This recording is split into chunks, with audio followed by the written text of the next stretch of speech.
belum tentu setahun sekali gue bisa ngulang gitu kan. Terus gue sendiri gitu sama teman-teman gue.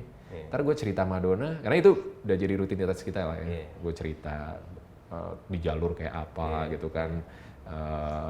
Ada yang jatuh, ada yang trouble mesinnya, kita subuh baru keluar gitu. Kadang dicariin, kamu diteleponin nggak bisa? Iya belum keluar, nggak ada sinyal. Yang penting begitu dapat sinyal kan kasih kabar gitu kan. Itu gue jadi pertimbangan lah, jadi pemikiran, dan akhirnya gue ajak Dona. Gue belum bilang Om Karin, gue bilang, Dewi mau ikut nggak? Mana? Himalaya. Serius.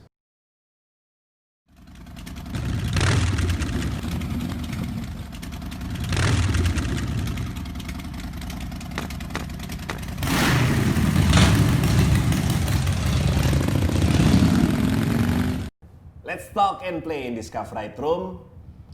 Ini sebuah program kerjasama Discovery Magazine dan Baraka Films. Kali ini gue kedatangan tamu, public figure, kece, anak motor, penjelajah. Siapa dia? Darius Sinatrias. Sorry bro. Selamat sore Om. Gimana kabar? Sehat lu? Sehat, sendiri gimana kabar? Keluarga? Sehat, baik-baik Terus semuanya. selama masa pandemi kira-kira gimana bro? Ya gitulah, kita nahan diri supaya nggak keluar rumah ya kan. Gue lihat lu aktivitas sama istri, masak, Akhirnya buat YouTube. mendekatkan diri ke Tuhan. Tapi keren. Tapi keren. Maksudnya tetap biar gimana pun pandemi bukan berarti harus bikin kita jadi drop atau jadi down kan, tetap beraktivitas. Tetap harus produktif, tetap harus ya kan? Dan apa ya, ide-ide yang muncul di kepala harus tetap dituangin. Lo juga sama Om Gareng bikin acara bacot obrolan-obrolan sama anak-anak motor, kan itu keren sebenarnya. Iya. Bro, sebenarnya kan pasti kan juga nggak banyak orang tahu nih bro, atau mungkin orang juga bisa lupa. Perkenalan lo dengan dunia motor itu sebenarnya kapan sih, bro? Gue pertama kali main motor itu, belajar motor ya, itu SD kayaknya, SD. Kelas 2, kelas 3. Itu Kristal. Oke, Kristal itu kan kayak sepeda ontel cewek kan, nggak ada tengahnya kan, jadi ya motor bebek lah ya. Jadi mungkin sebagian orang, masa sih SD kelas 3? Ya lihat aja bocah-bocah sekarang ya gitulah dulu, ya kan. Belajar pakai Kristal, terus suka main Dendi juga. Kebetulan ada teman gua memang dia anak paling kecil, terus kakaknya jaraknya jauh gitu ya. Jadi abangnya main motor, main mobil, ya dia kebagian rezekinya lah sama gue gitu kan. Gue teman main, tandem biasanya. Jadi kita suka pakai Kristal itu, kita bawa di belakang boncengan, terus habis itu nyari jalan kosong. Kan gue gede di Jogja. Masih ada beberapa area dulu yang lagi berkembang gitu ya, jadi masih sepi banget. Jadi buat main Dendi enak banget dulu gitu. Sampai akhirnya gue pindah ke Jakarta itu sempet nggak motoran. Dulu tiap hari rutinitas sih main motor, main kemana-mana selain sepeda ya. Terus akhirnya SMP sempat berhenti, SMA gue baru motoran lagi gitu. Dan sempat berhenti sih sebenarnya, motoris kalau kata Om Garing, motoris. Terus lu sibuk dengan aktivitas ya kan? Sebenarnya aktivitas sih iya, dulu itu gue sempat mungkin 4 tahun pertama lah di dunia industri hiburan gitu ya, itu sempat ke lokasi naik motor. Pakai motor. Karena menurut gue paling efisien, paling cepat, jarak tempuhnya ya, lebih cepat gitu. Cuma setelah 2009 ke atas capek gue. Karena mulai makin macet, mulai padat, dan nggak beda jauh sama naik mobil gitu kan, yang tadinya mungkin setengah jam jadi 45 menit, 50 sampai sejam kadang gitu kan. Kita udah nggak ada space sama sekali buat ngeduluin gitu. Dan gue ngerasa lalu lintasnya juga makin crowded dan pemotornya juga makin sembarangan. Makin semrawut. Karena kan kredit motor gampang kan, jadi semua orang langsung kayaknya orang dengan gampangnya bisa dapetin punya duit 500-600 ribu DP motor tanpa punya waktu cukup buat belajar motor yang benar, dan resiko makin tinggi sih. Tapi satu hal yang paling menarik itu pada saat terus gue lihat di Instagram lu nih bro, tiba-tiba lu jalan sama istri lu naik motor di Himalaya gitu kan. Itu gue ngeliatnya anjir, gue aja itu jadi salah satu mimpi gue banget bro gitu kan. Terus tiba-tiba lu sudah melakukan itu dengan berdua sama istri lu Dona kan. Itu ceritanya gimana bro? Awalnya terus tiba-tiba kepikir, gue pengen ajak lah istri gue gitu kan. Sebenarnya kalau bermotor jarak jauh ya itu dari 2008-2009 tuh gue sempet jalan juga sama Om Yadi kan. Itu sempet sharing juga, Om pengen nih bisa keliling Indonesia naik motor gitu. 2008 lo udah punya mimpi itu? Udah punya mimpi itu gitu sebenarnya. Tapi ya belum sempat kesampaian karena idealismenya dulu masih gue nggak mau tahu gimana caranya nggak boleh putus. Jadi dari Aceh sampai Papua itu harus gue gebres sekali jalan gitu kan. Gue perkiraan lah setahun gitu kan. Berarti setahun gue nggak kerja, berarti setahun gue ninggalin keluarga gitu kan. Ya itu yang kadang bikin pertimbangan, anak masih kecil segala macam. Terus ditambah juga dengan akhirnya gue menjauh dari aktivitas bermotor, ya terkubur lah sementara gitu. Nah di 2015 gue akhirnya ketemu temen yang kita ngobrol-ngobrol, dia anak pecinta alam sebenarnya. Terus ngajakin gue naik gunung segala macam, terus kita bikin rencana lah gitu untuk motoran sambil naik gunung. Tapi ternyata baru bisa tereksekusi touring dari Jakarta ke Bali 10 hari, cuma mampir-mampir gitu. Kita lewat pantai selatan. Sorry, itu sendiri atau lu udah bareng sama riding bareng sama istri? Sendiri. Oh sendiri. Oke. Ya Dona belum gua ajak. Masih belum tergerak untuk ngajak ya. Karena sebenarnya 2010 2011 dia tuh ngasih gua kado motor. Iya gua dengar. Dibeliin motor, cuma akhirnya juga nggak kepake gitu, karena ya paling jarang banget, belum tentu sebulan sekali gue pakai gitu kan. Dan akhirnya gue pakai itu ke Bali gitu, jadi kilometer tuh mungkin masih di bawah 3.000 lah selama 4-5 tahun, terus akhirnya gue pakai ke Bali, kita mampir ke Dieng, kita naik gunung, tidur pinggir pantai gitu-gitu kan, bener-bener koboi lah, bukan di hotel, tidurin tenda gitu kan, dan akhirnya mulai bergairah lagi tuh, iya kan, hasrat bermotornya gitu. Nah 2016 gue ketemu sama Om Dani, kita syuting buat program di SCTV, motoran gitu kan, bareng sama Honda. Terus dari situ kenal lah sama Om Gareng dan teman-teman gitu kan, diajaklah kita main terabasan, ya kan. Pertama kali terabasan gue pakai KLX 2.5 bos. Itu pertama kali tuh, lo mulai belusukan di motor. Pertama kali, kalau belusukan itu pertama 2018 itu belusukan adventurean di alam. Sebelumnya itu cuma ya paling dari jalan raya ke pantai, dari jalan raya kita melipir ke base campnya di tipis-tipis lah. Tapi yang bener-bener main terabas tuh baru 2016 itu gitu. Diajakin pertama kali gue pakai itu, wah setengah mati bos, ya kan? Pasti. Kan berat banget ya, 2,5 gitu. Tersiksa lah, akhirnya mulai lah mikir, wah ini kayaknya. Kaget ya? Iya. Dan SMA gue sempet main trail sedikit, karena temen ada yang punya KTM waktu itu, kita suka main-main bareng lah gitu. Terus kayaknya rindu nih, kayaknya main tanah gitu kan. Akhirnya ya gue cari motor, dapet, akhirnya rutin main. Gitu. Dan dari situlah ngobrol-ngobrol, Om Gareng lagi yang ngeracunin sebenarnya. Gue bilang, kita kemana ya Om ya? Yang seru jalurnya mana ya? Kita touring deh gitu kan. Ada boy, gue pernah nih, gue cerita lah pengalamannya dia sampai ke abis Amerika Selatan. diracunin lah pokoknya di kompor. Masuk tuh racun-racunnya mengendap ya kan. Emang jahat, kadang-kadang anak motor jahat bro. Emang gitu kan, tiba-tiba lo diracunin terus ngendap, jadi kita racun yang baik. Ya udah akhirnya kita bikin rencana lah gitu untuk, Om kita jalan deh gitu kan. Belum sama Dona waktu itu, sampai akhirnya gue pikir-pikir, kan ketika gue main ke alam ya, entah naik gunung atau gue main motor gitu, ada experience yang gue rasain, ya kan, dan itu seru banget gitu. Dan selain personal, gue berbagi juga sama teman-teman seperjalanan kan. Nah, pengalaman yang kurang lebih sama, gue rasain juga ketika gue road trip bareng sama keluarga, sama anak-anak, sama Dona gitu. Kita pernah pakai camper di New Zealand, terus di Eropa beberapa kali kita selalu pakai mobil, terus kita pernah dari Jakarta ke Malang gitu, sampai ke Bromo segala macem. Dan itu jadi pengalaman yang seru. Bondingnya kencang banget lah. Mulai gue ajak ke alam, mulai camping, mulai naik gunung gitu-gitu anak-anak, dan mereka suka gitu. Terus gue mikir, ini gue ke Himalaya, belum tentu setahun sekali gue bisa ngulang gitu kan. Terus gue sendiri gitu sama teman-teman gue.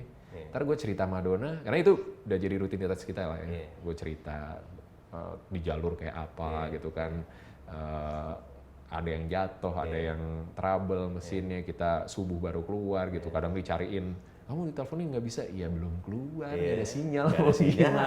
Yang penting begitu dapet sinyal kan kasih kabar gitu kan. Itu gue jadi pertimbangan lah, jadi pemikiran, dan akhirnya gue ajak Dona. Gue belum bilang Om Gareng, gue bilang, Dewi mau ikut nggak? Mana? Himalaya. Serius? Iya. Ayo, langsung gitu, nggak nanya. Lu langsung bilang tuh naik motor? Iya naik motor, dia udah tahu. Dia udah tahu kalau gue punya rencana ke Himalaya gitu kan, tapi belum gue ajak gitu.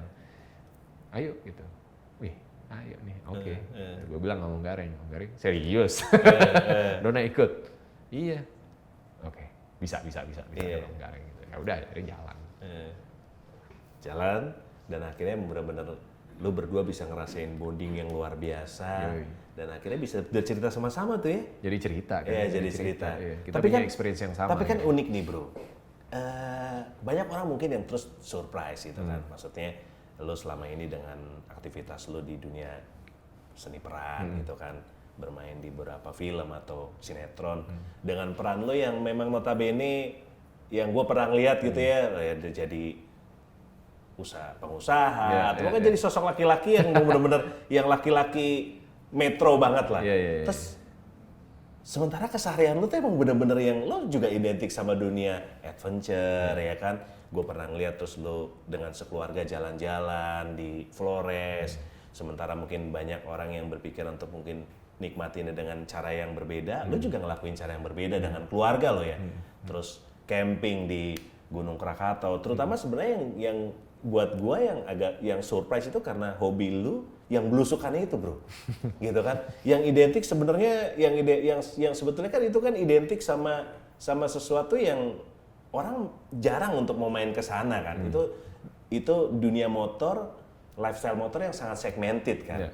Itu rasa yang lu rasain pertama kali gimana? Sebenarnya sih mungkin udah ada dari kecil udah ada bakatnya udah ada ya.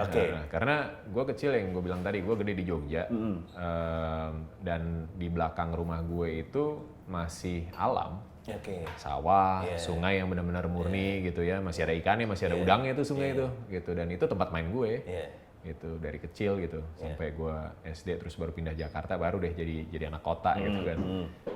Dan SMP gue ikut pramuka, SMA gue ikut pencipta alam di sekolah juga. Walaupun pada akhirnya nggak pernah naik gunung, adalah ceritanya karena satu hal kita akhirnya angkatan gue tuh nggak ada yang dilantik gitu lah.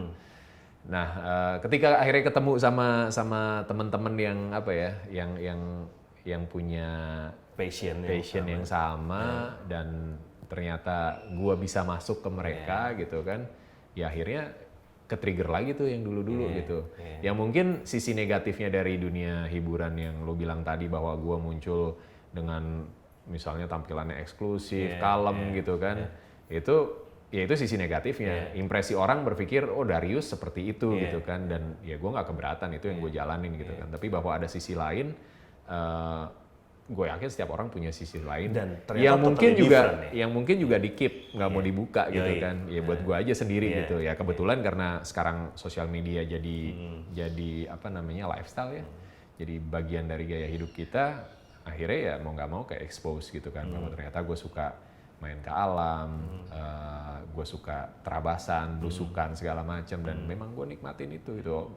Bohong lah kalau apa ya, kalau orang nggak nikmatin nggak akan sanggup lah pasti. Betul. Iya.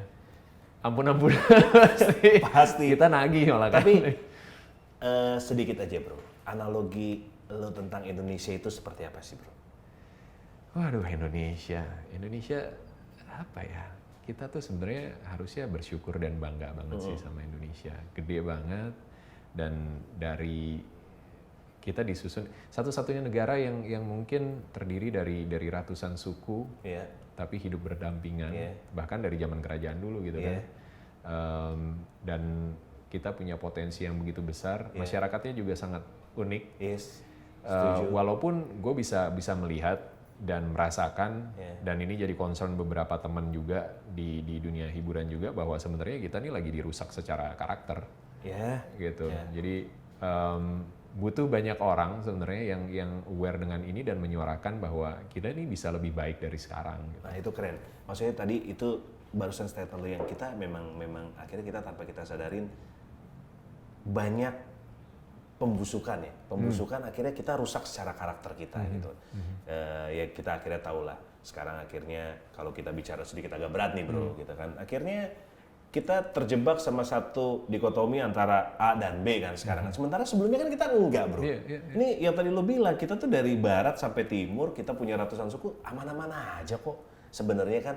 Nah, itu menurut gue jadi peran kita bersama kan. Dan gue ngeliat sih dengan kehadiran lu, apalagi lu juga jadi salah satu ambasador sebuah brand gitu kan. Itu memang kita juga butuh lah sosok-sosok, terutama seperti lu nih bro, seorang public figure yang mungkin akan orang akan lebih gampang untuk bisa menikmatinya kan. Punya mimpi nggak sih bro untuk kedepannya ada sesuatu yang lu mau lakuin di luar dari semuanya memang kehidupan pekerjaan lu gitu. Mimpi yang benar-benar yang ini idealisme gua nih dan gua harus lakuin itu gitu. Tadinya gue berpikir dulu ya, mungkin terlalu naif ya pemikirannya, tapi gue berpikir dengan gue bermotor keliling Indonesia dan gue explore, bukan cuma explore tempat-tempat spot wisatanya aja, tapi juga budayanya, sampai ke kulinernya juga. Itu gue bisa paling tidak menyampaikan keragaman Indonesia yang begitu indah dan jadi kekuatan kita harusnya gitu. Dulu berpikirnya seperti itu gitu kan, tapi seiring berjalannya waktu dan gue mengalami perjalanan-perjalanan yang ada, gue justru sekarang lagi ada di fase yang oke, ternyata setelah gue jalan, ini banyakan gue dapetnya loh daripada gue ngasihnya. Nah itu PR terbesar gue sekarang sebenarnya gitu. Apa sih sebenarnya pertanyaan lo tadi? Apa sebenarnya yang bisa gue kasih balik gitu dari perjalanan yang gue lakuin? Sementara gitu kan. lo lebih banyak dapatnya. Sementara gue dapat banyak banget pak. Iya kan? Benar. Iya kan yang paling kasat mata lah yang kita lihat dan kita rasain secara langsung itu kita dapat gitu. Betul, itu nggak bisa. Tapi itu nggak bisa. Maksudnya gini, kita datang ke satu tempat kita nikmatin kulinernya terus kita bayar gitu kan. Itu nothing. Semua orang lakuin itu gitu. Iya, betul. Dan ketika gue sempat naik ke Gunung Binaya, walaupun nggak sampai summit, tapi di desa adat terakhirnya di Kanike, itu jalur lewat utara ya, turun ke selatan gitu kan.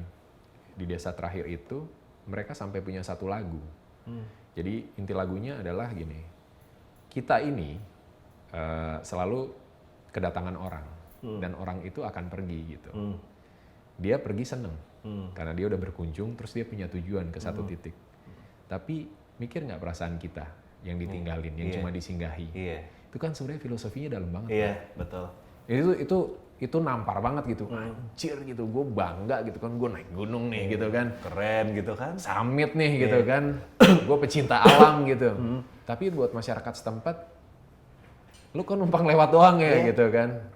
Tanpa apa sih manfaatnya gitu kan, lu ayo dong ya. Dengan 1000 permasalahan yang harus mereka hadapi tiap hari ya gitu kan. Gitu. Nah, itu sebenarnya yang jadi PR buat gue. Gue lagi ada di fase itu, apa sih yang bisa kita kasih dengan kita melakukan perjalanan, dengan kita merajut Indonesia gitu ya. Apa yang bisa kita kasih yang lebih gitu, yang lebih besar, yang memang benar-benar ada impact-nya gitu. Dan itu sekarang memang benar-benar lagi lo pikirin ya bro ya. Apa yang akan lo mau lakuin, apa yang lo akan mau kerjain kan? Iya. Bicara soal gunung bro tadi, gue pernah dengar cerita lo ya, lo pernah punya satu kejadian yang mungkin di luar dari di luar dari perkiraan lo sebelumnya gitu kan. Pada saat itu lo sempat naik gunung, terus orang tuanya Dona ya bro ya waktu itu. Sempat akhirnya pas orang tuanya Dona, bapaknya meninggal gitu, sementara lo lagi ada di ibunya meninggal, sementara lo lagi ada di itu di Binaya. Di Binaya. Di Pulau Seram. Itu ceritanya gimana? Jadi itu 2015 tuh. 2015 kita itu di Binaya ya, di Pulau Seram. Iya.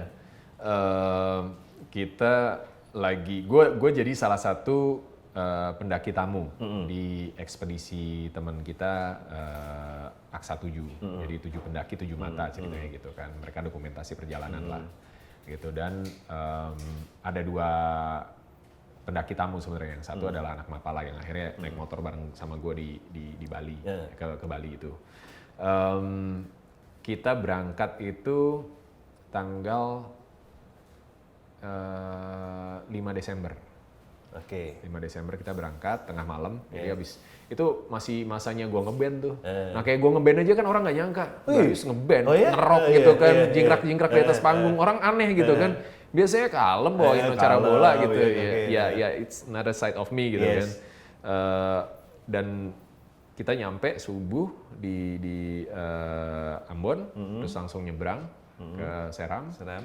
Terus nyebrang itu kita ya mampir dulu lah ya, sowan sama komunitas pecinta alam setempat, terus sore kita langsung diantar ke atas, 4 jam perjalanan lah gitu. Dan itu begitu dari jalan raya, masuk ke dalam kampungnya itu jalan kaki 30 menit, itu sinyal hilang.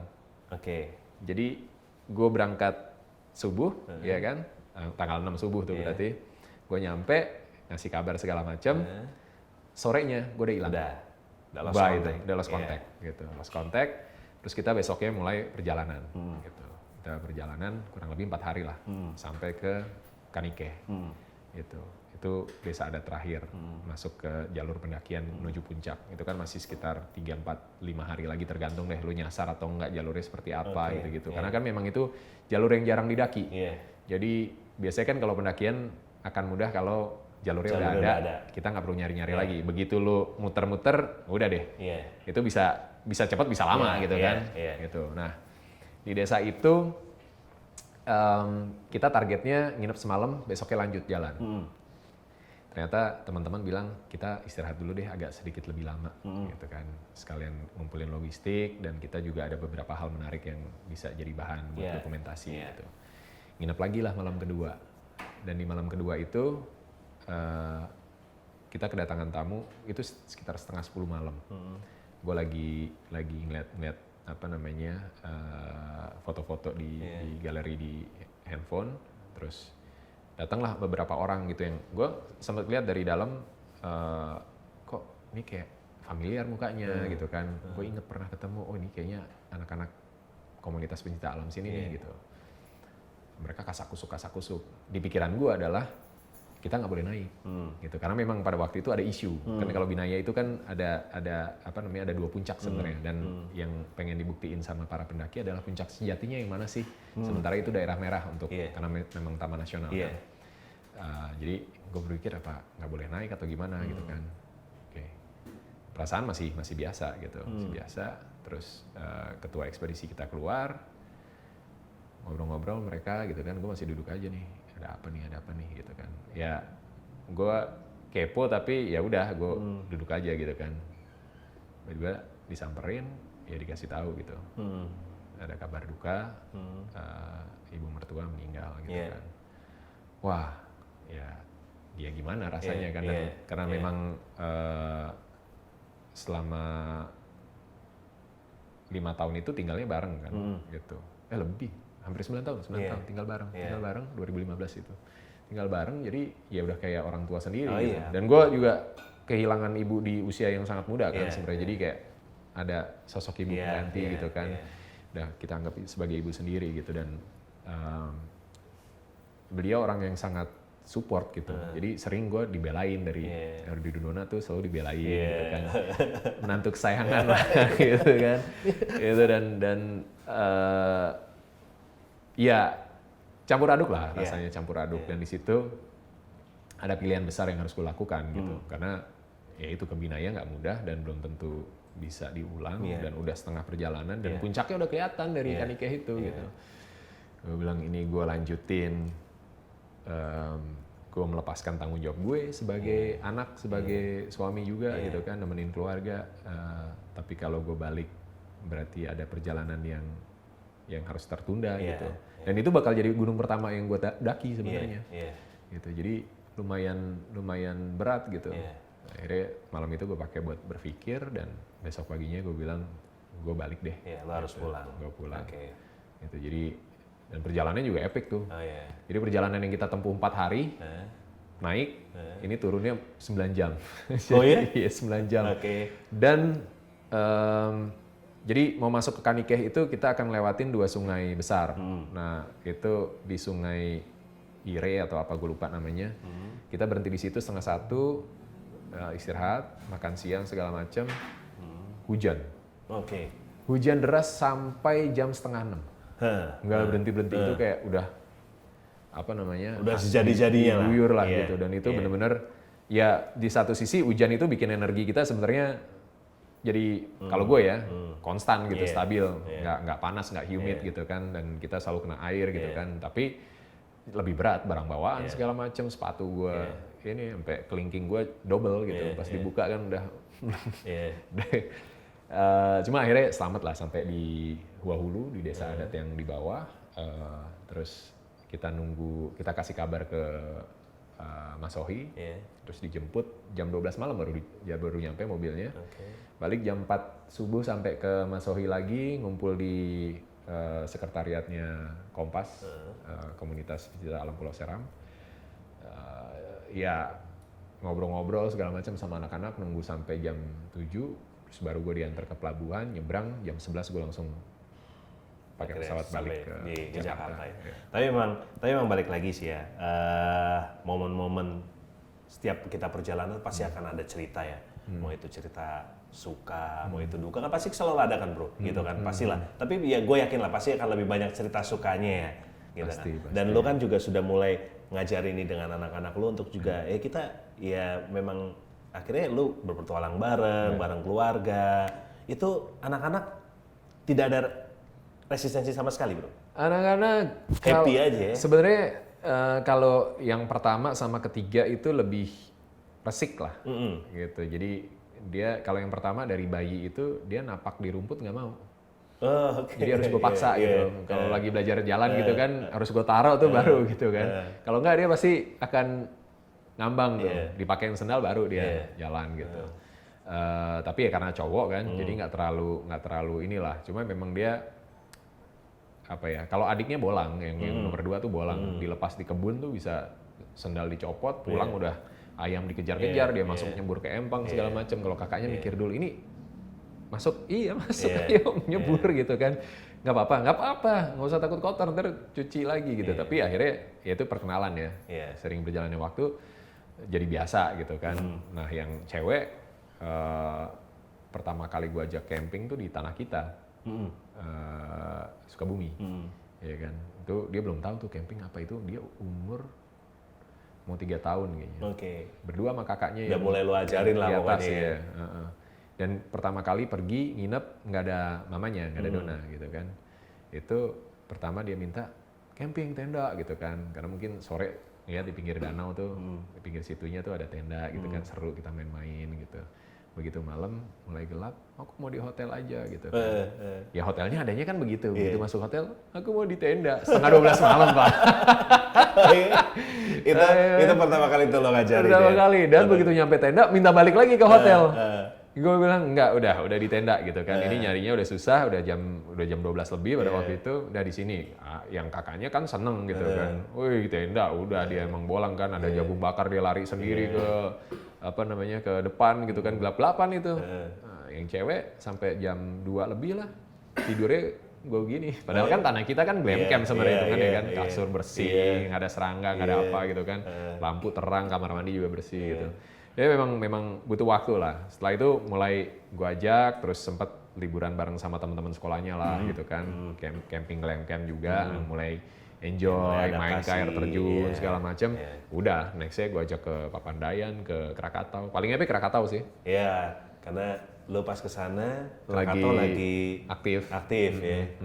Itu tahun berapa bro waktu itu? Itu 2018. 2018 ya. Itu yang paling epic ya. Karena gue juga dengar cerita mungkin dari salah satu teman lo juga gitu kan. Itu benar-benar yang lagi berdentam tuh ya Krakataunya ya. Iya. Jadi itu sekitar 6 bulan lah sebelum meletus dia. Dan itu memang posisinya sempat ditutup juga, nggak boleh. Tapi akhirnya diizinin, izinnya keluar gitu ya, dan dibuka buat umum. Tapi ya nggak ada yang main, kita doang. Kita berenam sama nahkoda kapalnya, speedboatnya, terus kita tidur dengan tiap sekitar 25 sampai 40 menit tuh ada dentuman gitu. Tendanya geter. Udah kayak perang ya bro. Seru lah. Ada next plan bro dengan keluarga untuk explore Indonesia atau kayak gimana? Banyak. Kemarin kan ngajakin anak-anak ke NTT ya. Nah, mereka juga happy banget, pengen balik lagi, pengen ke Wairebo karena kemarin belum sempat ke Wairebo. Terus anak-anak juga pengen ke Danau Toba. Ke gunung udah pastilah. Tahun lalu juga kita sempat inisiasi ke Semeru. Cuma akhirnya setelah oke semua, kita yang nggak bisa jalan karena yang paling kecil kan masih 8 tahun waktu itu. Jadi belum boleh kan, harus 10 tahun minimal kalau mau naik sampai ke atas. Jadi kita kita pending dulu bareng-bareng gitu. Jadi sebenarnya banyak sih, banyak. Indonesia nggak akan habis deh. Oh iya betul. Kalau kita explore, even lu tiap hari jalan, kita punya sekian belas ribu pulau. Gua dengar satu statement yang paling berkesan tuh dari Om Yok yang Ring of Fire Adventure yang dia ngelakuin penjelajahan ke Papua. Dia pernah bilang, kita jelajahin Indonesia, nikmatin Indonesia tuh butuh 3 nyawa bro katanya. Dari mulai mati, hidup, mati lagi, hidup lagi. Tapi seru bro, mungkin karena waktu juga yang terbatas, tapi gue senang banget lah. Ini pertemuan kita yang kedua di tahun ini ya bro ya. Gue pernah datang sebelum dan saat pandemi. Iya bener, sebelum pandemi kita ngobrol-ngobrol di rumah lo ya waktu itu bareng sama Dona juga. Tapi thank you bro udah datang, gue senang banget dan satu kehormatan lo bisa datang ke sini kita ngobrol-ngobrol. Sehat-sehat, sukses terus. Sehat-sehat sama-sama, mudah-mudahan sukses dengan semua aktivitas lo bro. Sehat-sehat buat lo dan keluarga semua. Thank you ya bro ya. Thank you, sama-sama. Thank you. Oke, selesai juga untuk ngobrol-ngobrol dengan Darius. Walaupun waktunya terbatas, tapi banyak hal yang bisa kita petik. Mudah-mudahan kita bisa ambil banyak sisi positifnya. Thank you dan sampai jumpa di Discovery Talks berikutnya.